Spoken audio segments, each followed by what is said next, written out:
আজও উত্তরবঙ্গে ভারী বৃষ্টির পূর্বাভাস। টানা বৃষ্টি ও ধসের জেরে সিকিমের বেশ কিছু এলাকা একেবারে বিপজ্জনক হয়ে উঠেছে। এবার ধস নামল কালিম্পংও। কালিম্পংয়ে 10 নম্বর জাতীয় সড়কে ধস নামে। ধসের জেরে ব্যাহত হয় যান চলাচল।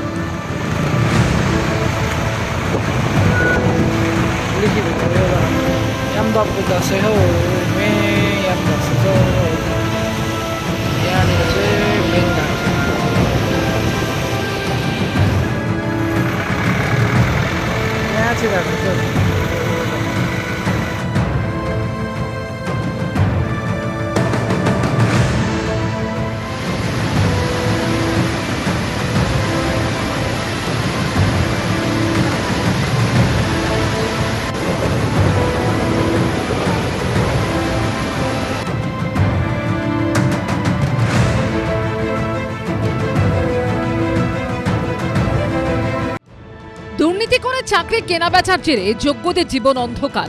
এই আবহেই পরীক্ষার নতুন বিজ্ঞপ্তি জারি করেছে এসএসসি। এবার তা নিয়েও মামলা, পরীক্ষা ঘিরে ফের জট। এরই সঙ্গে স্কুল সার্ভিস কমিশনের চাকরিহারা গ্রুপ সি ও গ্রুপ ডির শিক্ষাকর্মীদের ভাতা দেওয়ার রাজ্য সরকারের সিদ্ধান্তের বিরুদ্ধেও মামলা দায়ের হলো কলকাতা হাইকোর্টে। এসএসসির পরীক্ষার নতুন বিধির বিরুদ্ধে মামলা করেছে 2016 সালের এসএসসির ওয়েটিং লিস্টে থাকা চাকরি প্রার্থীদের একাংশ। মামলাকারীদের অভিযোগ, নতুন নিয়োগ বিধি সুপ্রিম কোর্টের নির্দেশের পরিপন্থী। 2025 সালে নিয়োগ প্রক্রিয়ার বিধি 2016 সালের মতোই রাখতে হবে। তাদের প্রশ্ন, 2016 সালের বিধি কেন 2025 সালে পরিবর্তন করা হবে? বিচারপতি পার্থসারথী চট্টোপাধ্যায় মামলা দায়ের করার অনুমতি দেন। আগের রুলসে বলা ছিল যে ইন্টারভিউ লিস্ট তৈরি হবে 90 নম্বরের ভিত্তিতে এবং সেটা 1:1.4 রেশিওতে। বর্তমানে ইন্টারভিউ লিস্ট তৈরি হবে 70 নম্বরের ভিত্তিতে, সেটা 1:1.6 রেশিওতে। অর্থাৎ জোন অফ কনসিডারেশনটাকে এনলার্জ করা হলো, বরাদ্দকৃত নাম্বার কমানো হলো, এইভাবে অল্টার করা হয়েছে, যেটা কোনোভাবেই কাঙ্ক্ষিত নয়, যেটা হওয়া উচিত নয়। তাই নতুন নোটিফিকেশনটাকে চ্যালেঞ্জ করে এবং রুলও চ্যালেঞ্জ করে মামলা হয়েছে এবং পরবর্তী শুনানি হবে। সুপ্রিম কোর্টের নির্দেশ মতো 30 তারিখ নতুন নিয়োগ প্রক্রিয়ার বিজ্ঞপ্তি প্রকাশ করা হয়েছে। নতুন বিধি অনুযায়ী এবার 60 নম্বরের লিখিত পরীক্ষা নেওয়া হবে, আগে যা ছিল 55 নম্বরের। নতুন পদ্ধতিতে একাডেমিক পারফরমেন্সের গুরুত্ব হ্রাস করা হয়েছে।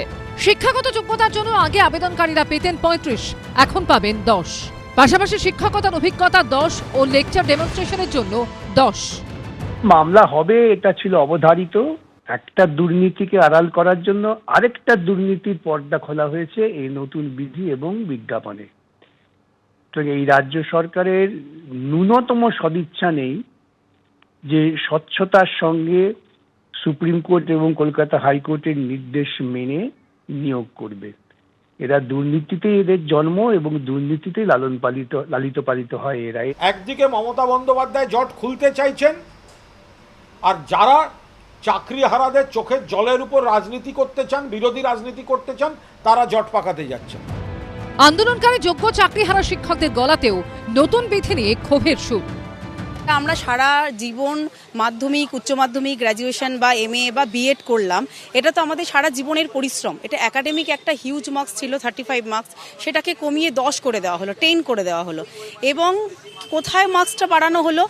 ইন্টারভিউ এবং ডেমনস্ট্রেশনের মার্কসটা বাড়ানো হলো। এটা তো কাম্য নয়, এটা আমরা চাইছি না। যারা শিক্ষকতা করে তাদের জন্য একাডেমিক যে মার্কসটা, আমরা মাধ্যমিক থেকে শুরু করে পোস্ট গ্র্যাজুয়েশন পর্যন্ত, এই মার্কসটা কিন্তু একটা বিশাল বড় গুরুত্ব রয়েছে। একাডেমিক কোয়ালিফিকেশনটা 35 থেকে কমিয়ে 10 করে দেওয়া হলো।